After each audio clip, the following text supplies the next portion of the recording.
It's important to see a Latinx family talking about mental health, talking about sobriety, talking about the things that we don't like to really talk about as, as a family. So just shedding light on that, I think, is powerful. My ear. I thought sober he'd be loving, considerate, patient. I was expecting Mexican Tom Hanks. There's so much healing that people do through comedy and through art. And I wanted to ask, how has that been healing for you, going from season 1 to now almost wrapping, season 2, and having to go through all of those relived life experiences? I think we've really got through the majority of that. I think you could say so. The first season, that was really like figuring things out and figuring out all the layers for all the characters.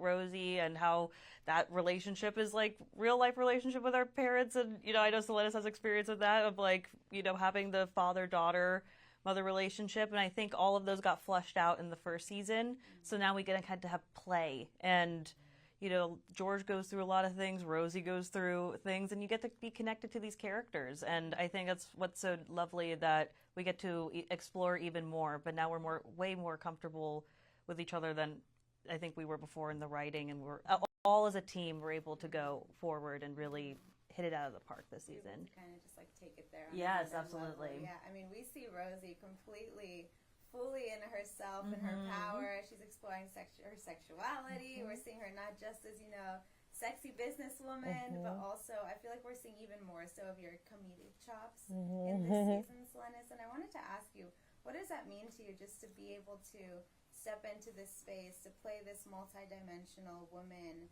especially in this industry where, especially Afro-Latinx actors don't often get roles like that? Yeah, I mean, for me, it is a celebration to be that person that is the face of an Afro-Latina on a multicam, a grown woman, doing her thing. I think that there is something really powerful about that. And the beauty that I have found is that so many people are relating to Rosie. And it's not even people who are my age, it's younger, saying, oh my gosh, I love watching you. I love the celebration of who Rosie is. That to me is a big win. I come from mostly dramatic work. And so being able to also say, yeah, I could be funny too, is important. I think that for Latinx people, we're always questioned what we can do. And people are always surprised that we can do these things, So for me, it's almost like, no, I'm a trained actor. Trained actors come, in all shapes and sizes and forms and ages.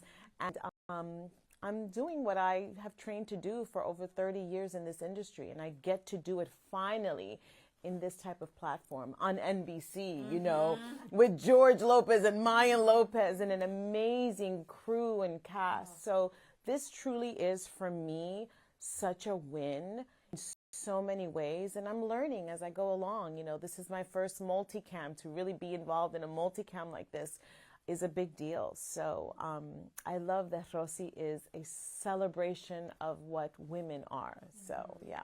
Rosie she could be outrageous, but there is a foundation of grounded woman, a woman who has worked hard, a woman who has been hurt, who has survived, just like Mayan. These two women have found a way to really survive and come out on the other side and be more powerful and really the leaders of their family. Yes, I think that, which is wonderful to see, that contrast. And also bringing the sexy back into Nana. Who would have thought the Nanas were going to be sexy? Even speaking to the sexy of the show, you and Jaime Camil are, finding a romance this season. And I wanted to ask, what was it like having him as a scene partner, because he is outrageous in his own way? Jaime Camil is outrageous in the best way. He's so funny. He's so silly.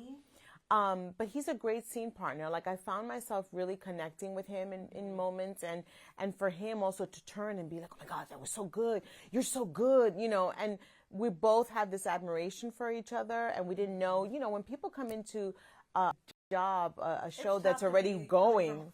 Being a guest star, coming into a cast that's so connected and so loved. It'd be intimidating. It totally can. And he wasn't. He was like fine. We actually got withdrawals. We were like, we miss Jaime, because it's like we kind of look around and we're like, I can't believe we never even had him this whole time because he was so game Yeah. and he brought this wonderful energy great. and we were even really able to play with one another, which is like more than you could ever ask for. And it gets hot. Oh yeah. It gets hot with Josue and Josue. Hiroshi. Yeah. I mean, even just at first, when we first meet, you know, Jaime, when you all have the robes Yeah. on, I was already laughing. I was like, the subtlety. Of The his subtlety. robe. Yes. Yeah, that was like, you know, we did a couple of takes and, you know, every take I like to do something different. And in that one I was like, okay, you know, I'm gonna close his robe too. Yes. I was like, oh. It's all in the details. I always say with actors, it's all in the details. And I love when people catch those little details because sometimes I'm like, maybe no one is paying attention, but I am living in that world. So details for me are huge. And also it's like such a mom thing, but you like Latina, like, where, you know, Rosie always comes over unannounced, you know, which is just very like, yeah, my mom does the same thing. And then when it happens to her, she's like, Mayan, you know, it's very disrespectful to like, which is so like, yeah, that's moms. That's a Latina, like that's, you know, make it play. It's like, oh, that's like that happened to you, not to me. That can never happen to me.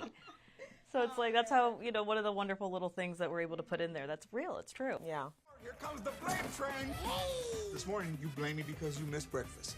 Because you ate mine. Going from producer to now co-executive producer. Yes, she's right? bumping up. Look at that. Not only killing it on the screen, but also killing it behind the scenes. Yes. You know, especially where we need more representation. What does that mean to you to now have that as a title? That means really everything because I have always wanted to be, I just love, you know, it's show business, but I love the business side of it as well, being able to create these storylines from the very beginning and seeing it flourish and all of those steps. And so to be able to be on the other side of it and to, you know, even as I'm filming, being able to be like, hey, can we, you know, write that down or save this like I feel like very this powerful person, and to be, you know, I'm 28 years old, and to be this like new generation and being able to kind of fill my space in there. Like, you know, these are the connections that I'm going to be making for the rest of my career, but to be able to feel like this, like I feel very inspired every day to be very grateful for where I am, that I get to, you know, creatively be at the helm as well. Speaking into just the importance of having people behind the scenes in the business settings as well, I wanted to ask, kind of shift the conversation to talk about Latinx representation. I know we talk about it a lot, especially in spaces like this, but clearly it still needs to be chatted about based on, you know, the numbers that we're seeing. Yeah. I wanted to start with Selenis, just on, in your opinion, you know, what is one element that still needs shift in the industry so that it's not a continuous fight to get these shows greenlit or to get Latinx stars cast in bigger projects? Yeah. You know, this is a conversation that, being in this industry for almost 30 years, this is not new. And there seems to be cycles where we're just like, oh my God, the Latin explosion, and then it fizzles out. I've seen it come and go so much. I think the big thing that I have not yet seen is for our community to really make noise when we are not seen, when we are not respected, when we are invisible from award shows, when our shows get canceled, when they cast a non-Latino as a Latino. Like all those things, I think that we sit by and we complain to each other. But how do we let those in charge know that we are not happy? And I think that we have a lot of power. Our money speaks a lot, right? Yes. So I have gotten to a place where I don't necessarily like to watch things anymore if I don't see myself, if I don't hear myself, if, you know, I mean, I've spent so much of my time admiring other actors, and I love that, and I'm inspired by them, and I'm like, but why can't I be that for others as well? So I think that we as a people have to show up or not show up when the time comes. So the beauty of Lopez versus Lopez is that we are getting love, and we're not just getting love from the Latinx community, we're getting love in general. And that's how it should be, you know, because this show is not just for us, it's for everyone. Being told by us, why not, right?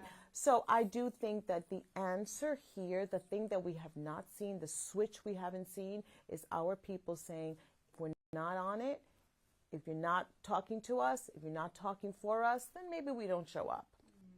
And you'll feel that absence because we are the second largest group, and we are, I think, 5% of what representation, if less than that, of all of, I was like, that's crazy. Yeah. That's absolutely crazy. And like, if they would really see that the power that we have as a people, but also I feel like we come from such a wonderful, passionate, lively culture that, you know, we're bankable, we're marketable. It's like everyone wants this. And then, you know, especially with like Selenis was saying, you know, I think of like In the Heights, and they're like, well, you didn't say this right, or you didn't prepare that. And it's like, it's still a win. I know you can't make everyone happy, but you have to still, when we have these little wins, you have to rush.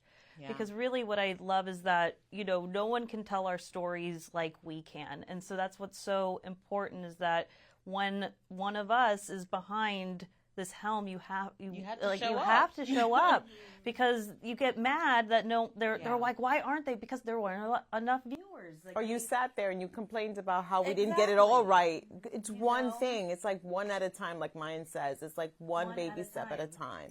So and you know, huge. Even in the last, like, maybe I think really the last 10 years have been like a really big, you know, push, but it's still not. You know, I love, you know, my dad was in it, but like Blue Beetle, that was our big like superhero, like the first Latino superhero, and like, you know, was kind of a victim of the strike, but you know, still people were rushing and pushing through because they were like, that was something that they came in. So you have to think Flaming Hot, the first, you know, Eva Longoria, well, like the one work that Eva is doing in America Ferrera, and you know, an Oscar nominated, you know, it's like we're in like almost a renaissance kind of coming up, and it's like this is when that momentum has to keep pushing. But it shouldn't be just, oh, we got this and we got this and we got this, and we have like one hand, like we're like, oh, you know, we're almost there, a handful. So it has to be a lot more. There is celebration in all the things that we just named, but it's 2024, and I think that there is room for us to not be having these conversations about Latinx representation and just be having conversations about the beautiful work that we are included in. So that's, it would be nice to not have these conversations, right? And just let us all be actors and do our thing. I wanted to also speak to just the work that you all are doing through the show in terms of really addressing generational trauma and generational curses through art and through comedy. And why is it important for both of you, Selenis being a part of the show, and then also Mayan, you know, being a producer and being in those conversations with Debbie and the others? I think because, like you said, it's important to see ourselves in that narrative. It's important to see a Latinx family talking about mental health, talking about sobriety, talking about the things that we don't like to really talk about as, you know, as a family. So just shedding light on that, I think, is powerful. There is something wonderful when you see yourself living life on the screen. It's almost like giving you the authority, right, to be like, oh, yes, we can also do that. It's great to see that, to mirror that kind of a life. So for me, again, just the celebration of having us on the screen, just being a family, talking about life is a big, big win. No one understands how big this show is. Really, when you think about it, if you really sit down and think about the history of television, the history of, you know, of this industry, and this is ginormous, you know what I mean? Because we're covering so much. We're covering, you know, mental health. We're covering sobriety. We're covering ageism, you know. Having a woman, you know, over 40 on TV looking hot, looking sexy is like a taboo. And we're like, no, this is a celebration of it. We're challenging the norms. And I think that we're executing beautifully thanks to Debbie Wolf and the writer's room. You know, I know that having Mayan also as a producer, executive producer, and star of the show is great because she's a woman, she's Latinx, and she has a voice, a new voice, right? And she has great ideas. And I also go to her and I talk to her, and it's a really open, like it's just an open door policy where we can really share our experiences. So that alone, I have not been on a show that's that open. Until I think with Diary of a Future President, I had the same thing with Ilana Peña and with Gina Rodriguez. It was that kind of home, but it was because it was women, Latinx. There's something about that. Yeah, I think I love how you say like generational trauma, because really from all the themes that we cover from this show, that's where they all stem from, is because when not talking about things, which really as a people, I think, we don't like to air our stuff out there, or we've gone through a lot of struggles. Like I know both of us, like our families are, my mom's first generation American, like coming from, another country, and it's like we don't talk about what happened there. We just want to keep working and just assimilating. And so you kind of just, it's like wipe under the rug, under the rug, under the rug. You're just trying to build.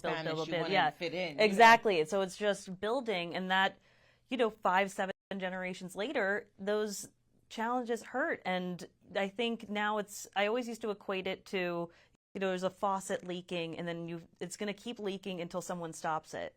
And I want things to be able to grow underneath. And so that's something that I realized really like in my work with therapy and in high school of, I want to be able to find that somewhere, because I know with my dad and a relationship with our experience, once we were talking about it in real life, that's when really big changes were, because it takes away that's not scary.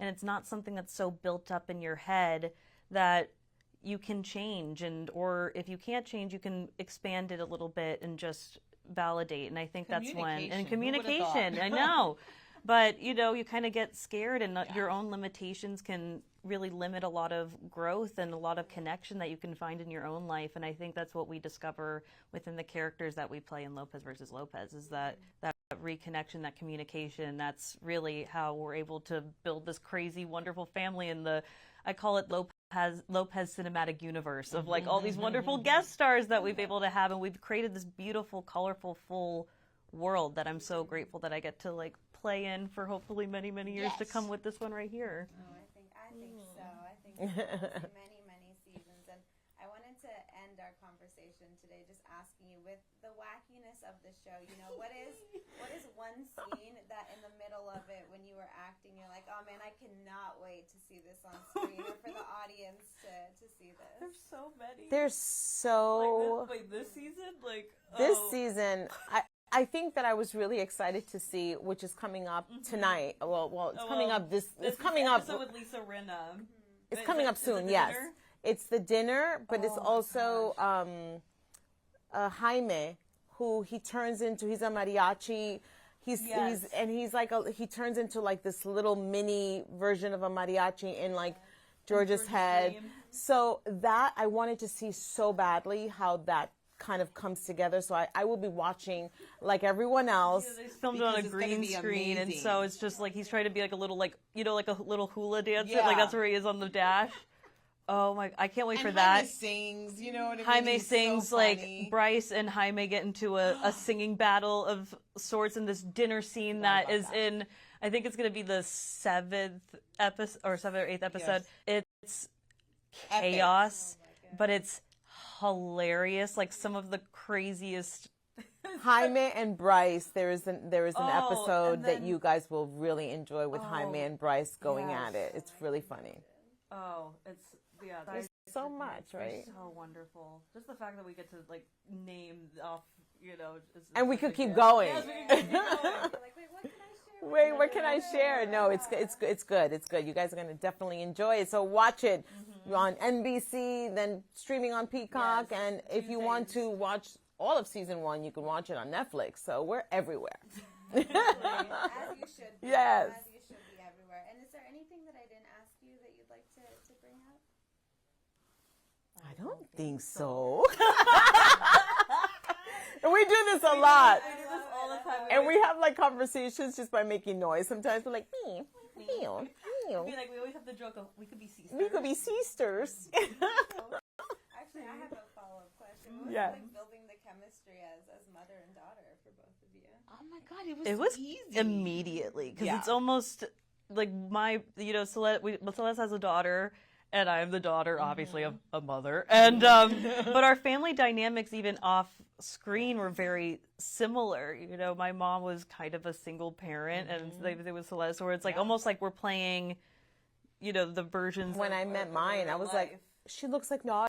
My daughter Yes. Alina, like they have similar characteristics. They have everything, like their hair, the eyes. I'm like, and so immediately when I saw her, I remember watching her on the Zoom. It's like, I love her and I must protect her. So like that was all of season 1. I was like, I'm taking care of my baby, and that's still very much I still remember the that dynamic. you were wearing a pink sweater in your audition, and I was That I like, wore knew. to the callback as well. Yes, and like the second I remember that, I was like, that's my mom. Like Yeah. that's just who it has to be, and it's a really, really special thing to have that kind of connection. Yeah.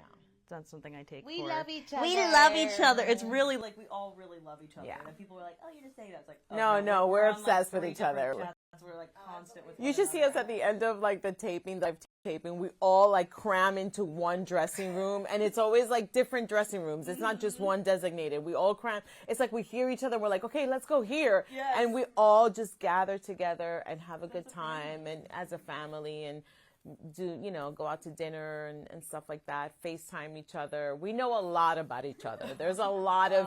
There is no like there is absolutely nothing's off the they're all table. Lopez's now. Yeah. Yeah, no. I recruited. Your extended family. It's Absolutely, true, it and I don't is. have a lot of family, so it's like I really feel like they are my family now.